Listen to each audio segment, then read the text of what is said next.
Rictisha has been delivered from being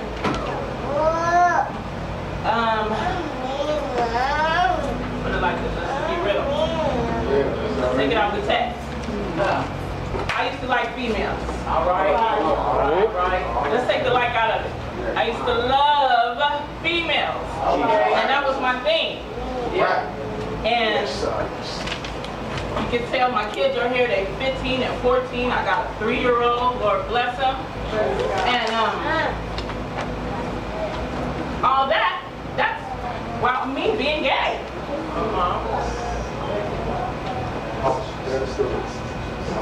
While being gay, still messing around with men, messing around with women. Who am I? And still going to church. Thank you. Giving it to him. Because that's what I knew. That's what I knew I could fall back on.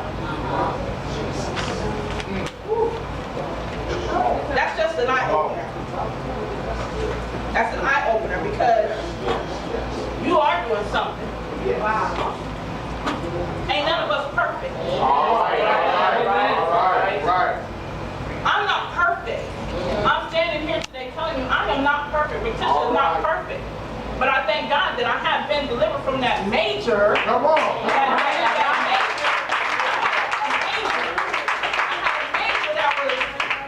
That was taking me down mentally, physically, emotionally. I got sick. They couldn't even tell me what was wrong with me. Oh, Jesus. My health. Thank you. I'm on SSI right today. And they still cannot tell me what is wrong with Rictisha. Rictisha has to now live with a thorn. But while living with my thorn, I will preach the word of God. Amen. I'm going to speak with you about self-discipline. And I have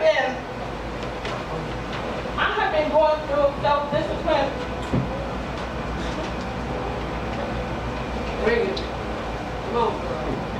for years.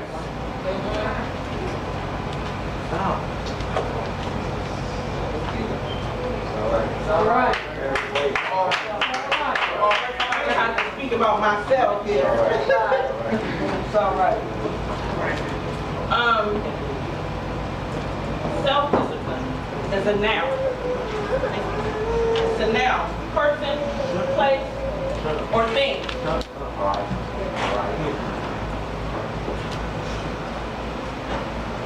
Self-discipline is the ability to control one's feelings and overcoming one's weaknesses. Now, going through your self-discipline, you will find yourself having a relationship with God, and that's what you will be seeking. Make sure you make your self-discipline a habit. Because once you come out of what you've been delivered from, you still need to have self-discipline for the little things.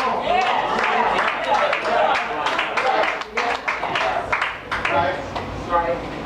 I had to give sister a high five on that food. Because dang, when I see a McDonald's, I want them fries and a sweet tea. Amen. It's $3.25.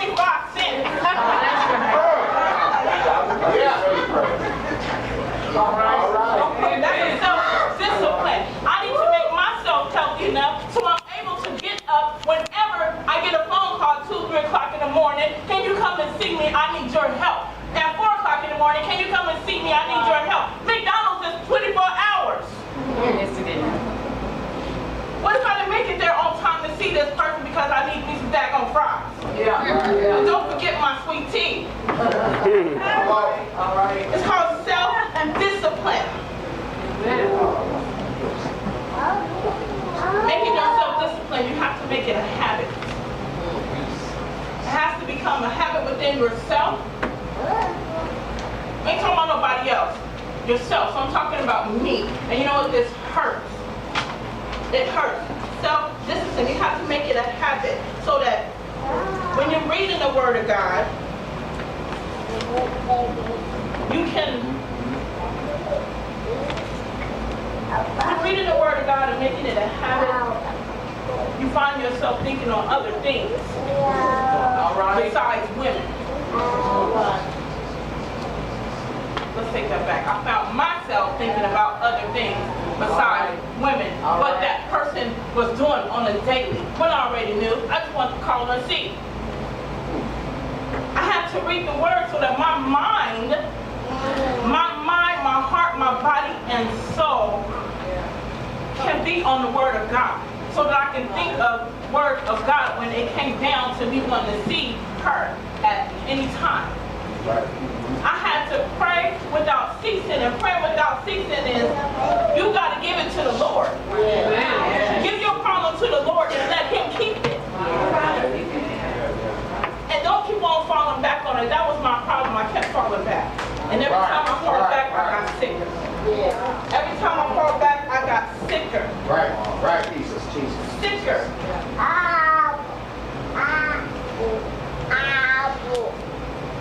Self-discipline. The 4 words that came to my mind was pride, consideration, temptation, and humbleness. Pride. Judges 15:14. Judges 15:14 through 17. Simon was blessed with the strength from the Lord. Simon had got too proud of the strength that God had given him. And I'm saying this because once the Lord did start working on me, my head was held high. All right? I don't need that female no more. I don't need her no more. Forgive her. I said it in other words, but forgive her.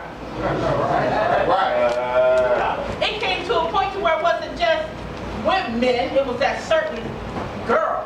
So it was like, it's just one Lord. Now it's just one Lord.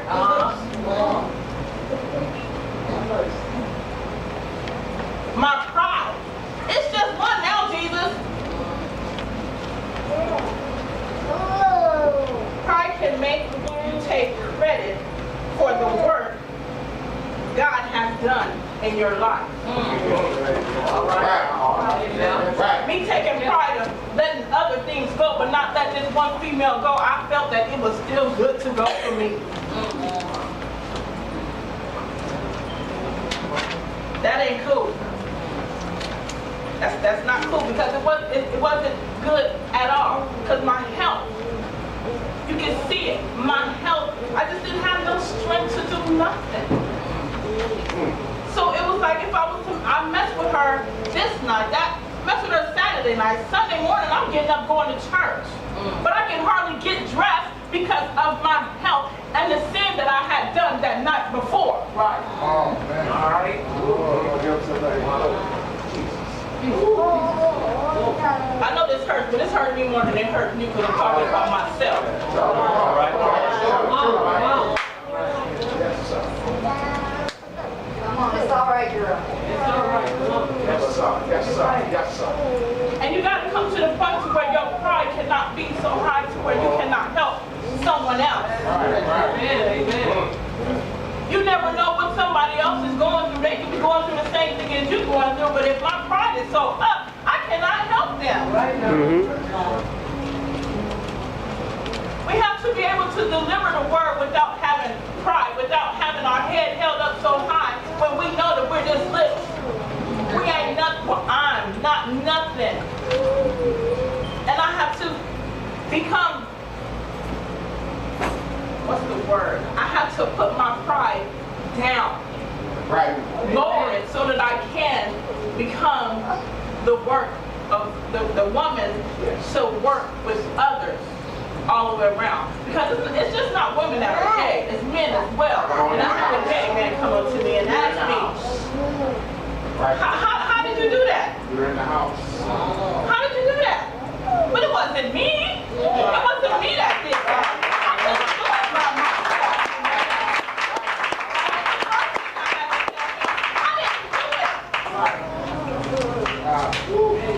So then he's asked me, how could you tell that I had this problem? I'm sorry, but these niggas is gay and walking around with Timberland boots and Jesus crosses nowadays. You don't even know it.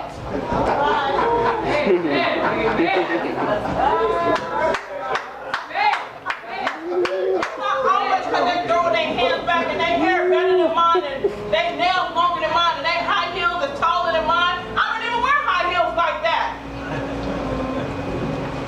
All right. You never know. Right. Never know. Yeah. Gotta let your pride down. The next word I come to is consideration. Being considerate in your self-discipline is worried about that other person that you're actually sitting with.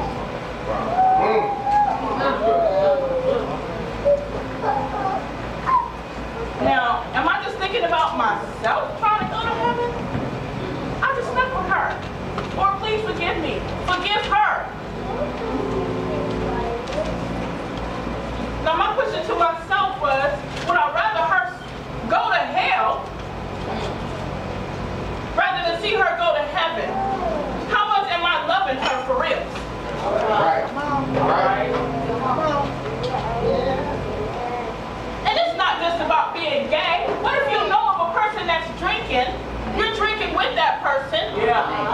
Right. Right. And it's time for y'all to leave. Would you consider it that this person was too drunk to get on the freeway and go home? What if that person wants to die? And then coming out of my self-discipline, it became a time where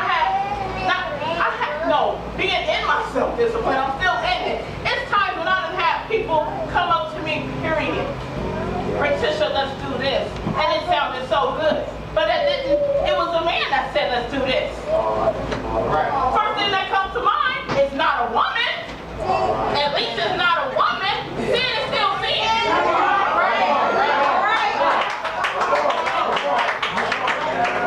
It's not okay for you to go sleep with that married man. It's not okay for you to go sleep with that married woman. You understand me? I have women coming out the woodworks on me. Female, I'm singing with you. I sing in a choir with you. I do your hair for free, but yet you know that I'm trying to be self-disciplined and you're going to ask me to sleep with you because that's something that you want to try? Excuse my attitude. I have an attitude about it.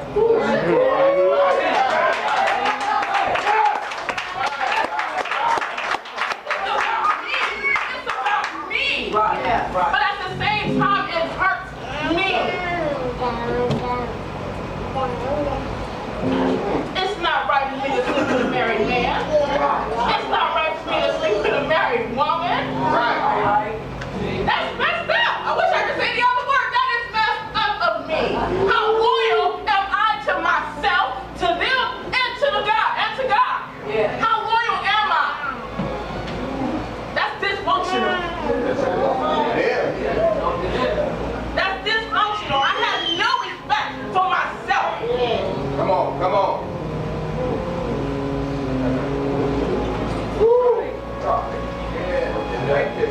Temptation.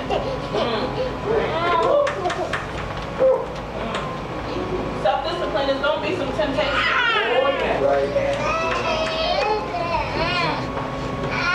Let me say that again. It's going to be some temptation. Your mindset. That's why you got to stay on your word and stay prayerful because your mindset alone, just the thought, can get you in trouble.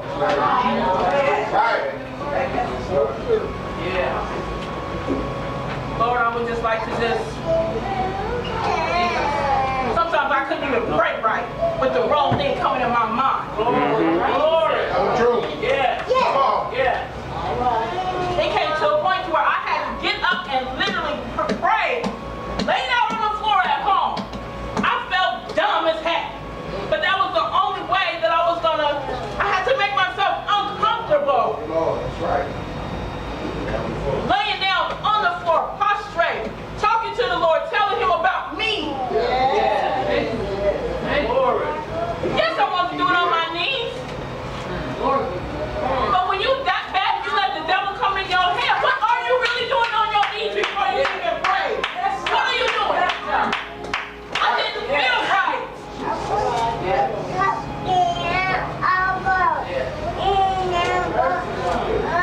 Temptation, 2 Timothy 2:22. Flee. That means run. Come on.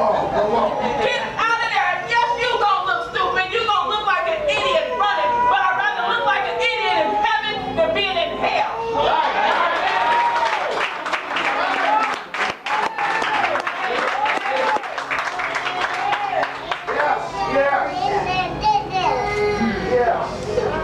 Talk, girl, talk.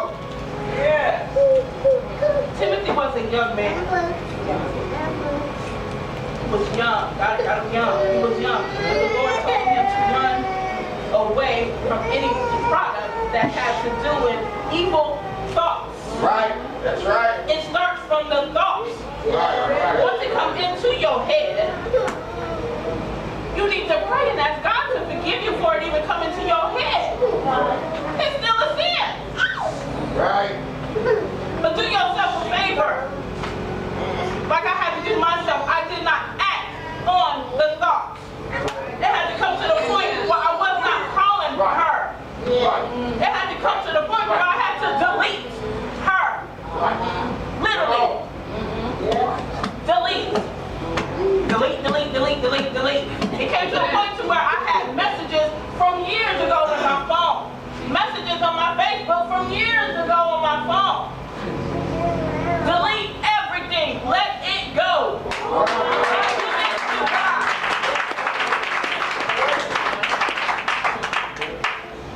You know, it may come to the point where it may be that hard for you not to let it go. One point in time, I was about to get married to a female. How do you do that? How do you just okay gay marriages? But I was one of those people, willing to live my life the way I wanted to, fearless of what God has happened, what He has said. Not fearless, I wasn't fearful of the Lord, period. Knowing that He can take me out in an instant. Knowing that my health is not good in an instant. The temptation had become so bad to the point to where I knew I couldn't do it. I got so unhealthy to where my mind, my body just could not take it no more. I let the devil come in my head so deep this one time. Come on.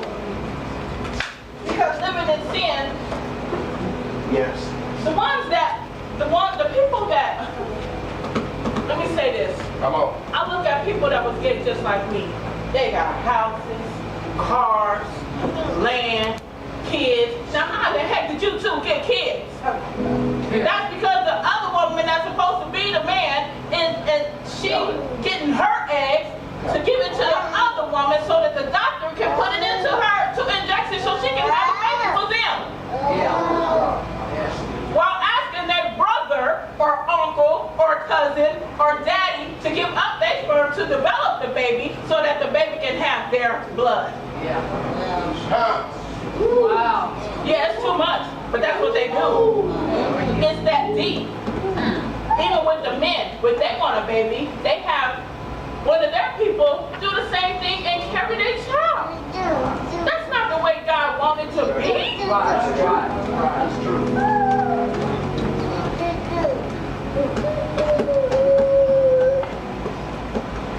So I had to, me looking at other people and looking at them and seeing what they have, all the good things that they have. I mean, this female house was bigger than this church. Her living room was this right here. TVs, everything. She had the most.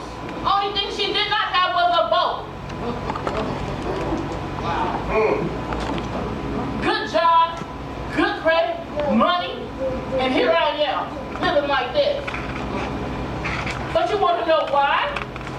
because I am a child of God and I am called out to do this work.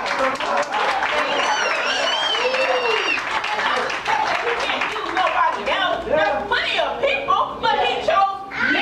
You.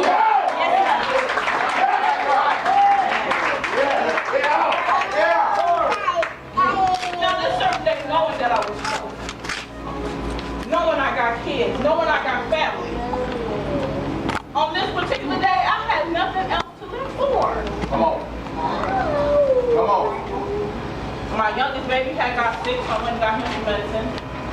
I knew I was going to get sick because that's my baby. He's all over me, so I got me some medicine. Came back, my car gone because they done took it. I just couldn't take it no more. Come on. Lord, I done done everything you have told me to do. And all I wanted to do was sleep because I haven't slept within over a month. I was tired, mentally, physically, emotionally tired. I felt like nobody cared for me. Nobody cared for Rictisha Henry. Nobody. And I just allowed the devil to come on in. And me wanting to go to sleep, I took all of that medication. Come on. NyQuil. Come on. The biggest bottle of NyQuil cost me $8.99. It was on sale at Walgreens. Glory. Nighttime, Dimetap. This big for my son. Did I care whether my son was going to get well or not? No, because I took his bed and mine. Right. So I got this thing before I go to bed, I got to take a shower. So I took me a bath, a hot bath. I woke up in the daggone hospital with just my bra and my robe on. Right. Not knowing anybody could have been doing something to me. I'm still wondering how the heck they put me on the stretcher and got me downstairs as big as I am. How did they do that? How did they get me out the tub? What about my kids? Do they know to call 911? Do they know to call their grandparents? Did I care about my kids? No, I did not. And I'm just being honest. At that particular time, no. I was caring about myself. And I did not want to be on this earth no more. So I tried to take it. God is so good. My liver, I should be on dialysis. God is so good. There's nothing wrong with me. I